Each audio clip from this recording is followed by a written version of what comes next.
सीतामातेची सतीत्व भावना. प्रभू श्रीरामांचा वियोग तसेच रावण आणि राक्षसींद्वारे केला जाणाऱ्या अत्याचारांमुळे सीतामाता अशोक वाटिकेत खूप दुःखी होत्या. त्या ना झोपत असत ना जेवत असत. रात्रंदिवस केवळ रामनामाच्या जपात तल्लीन राहत असत. त्यांचे विषादग्रस्त मुखमंडल पाहून हनुमंतांनी पर्वताकार शरीर धारण करून म्हटले, माते, आपल्या कृपेने माझ्याजवळ एवढे बळ आहे की मी पर्वत, वन, महाल आणि रावणासहित संपूर्ण लंकेस उचलून घेऊन जाऊ शकतो.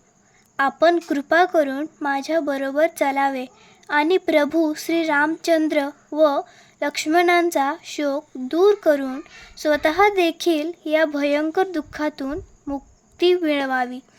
प्रभू श्रीरामचंद्रांशी एकनिष्ठ असणाऱ्या जनकनंदिनी सीतामाता हनुमंतास म्हणाल्या, हे महाकपी, मी तुमची शक्ती व पराक्रम जाणते व त्याचबरोबर तुमच्या हृदयातील शुद्ध भाव व तुमची स्वामी भक्तीही जाणते, परंतु मी तुमच्यासोबत येऊ शकत नाही.